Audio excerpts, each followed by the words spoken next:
All right, Surgeon General Dr. Adams, thank you for making time. As you know, July 4th is this weekend, and for many Carolina families, that means a trip to the beach. However, the number of infections continue to rise. Will you urge the governors of North and South Carolina to temporarily close the beaches to potentially save lives? Well, we are in constant contact with the governors to help them understand the prevalence of disease in their communities. And North Carolina is one of those places where we're starting to see cases go up. And then helping the governors understand the steps they can take to keep their citizens safe. Some governors have a really good connection with their citizens, and their citizens are listening to them, so you don't have to close down public facilities because they're actually doing the right thing. One of the questions I often get asked is, are places reopening soon or too soon?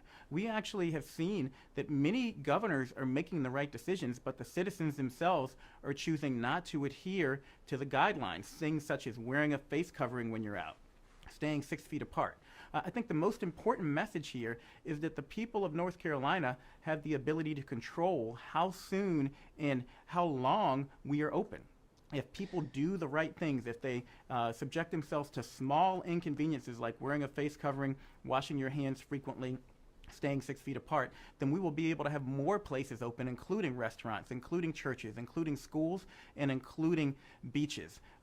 3 key things. Number 1, know your risk. Older people and people with chronic medical conditions are at higher risk. Number 2, know your circumstances. Know if you're going to a place where you can be outside or inside. Know if you're in a community in North Carolina that has increased spread or if the cases are going down. And then number 3, know how to keep yourself safe. Those tried and true public health messages that we continue to put out there, including wearing a face covering. Surgeon General, where are we today with the vaccine? We are much closer to a vaccine. I talk to Tony Fauci regularly. We still expect that we'll have a vaccine by the end of this year or the beginning of next year. But here's what I want people to understand. When you look at vaccines, less than half of adults actually get the flu vaccine every year. So we need to work not just on developing a vaccine, but on making sure people have confidence in those vaccines and they're willing to get them, because the best vaccine and the safest vaccine for COVID in the world doesn't do us any good if someone doesn't actually go out and get it and can't get it. That can't get it part's important too. We're working with health officials to make sure we have vaccines available and at low cost or no cost, particularly to vulnerable communities who we know are less likely to get vaccinated. Jacksonville just passed a mandatory mask requirement for indoor events. If the RNC is going to have masks, will you urge the president just to move it back to Charlotte? Well, when we're talking to the president or governors or other folks, again, it comes back to knowing the prevalence of disease in the area, advising people who are at high risk to stay at home or to take extra precautions, and then making sure everyone knows how to stay safe. Here's what I would advise anyone having a public event. Hold it outdoors if you can. If you can't, make sure you're social distancing inside, and please make sure everyone is encouraged to wear a face covering.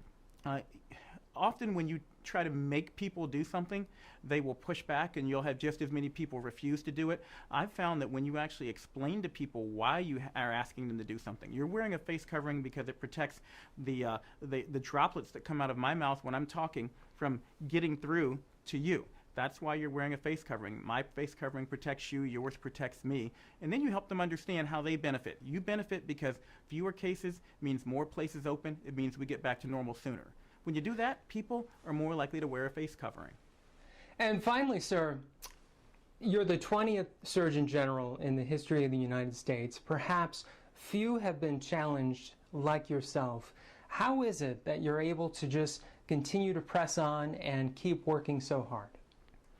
Well, thank you for that question. It's tough. I'm also one of the first Surgeon Generals in recent memory, one of the only to have school-age kids. So I'm going through this just as you all are. I've got a 16, a 14, and a 10-year-old. I'm worried about when they're going to get back to school and if we can do it safely. They're missing summer camp right now. I'm worried if my kid's going to be able to play football in the fall like he wants to. or if my daughter's going to be able to play soccer. So I just try to talk to people the way I would talk to my own family members, to my own colleagues, to the people who are around me. And I got to be honest, folks don't know also that I'm a still practicing anesthesiologist. I practice about a day a month at Walter Reed Medical Center. And as anesthesiologists, we're the people who are in the OR whose job it is to be calm, cool, and collected while everything else is hitting the fan. And so this is something that I've been training for my whole life. I certainly wish it didn't happen to the country, but I'm going to use this opportunity to advance health as much as possible and to try to tell people how they can keep themselves safe. And I'll close by saying the number one thing that you can do right now to stay safe, to protect yourself, to protect your community, and to get back to some sense of normal, to see those Carolina Panthers playing again in the near future, is to wear a face covering. Well, sir, thank you very much for your time. I wish you the best. Thank you.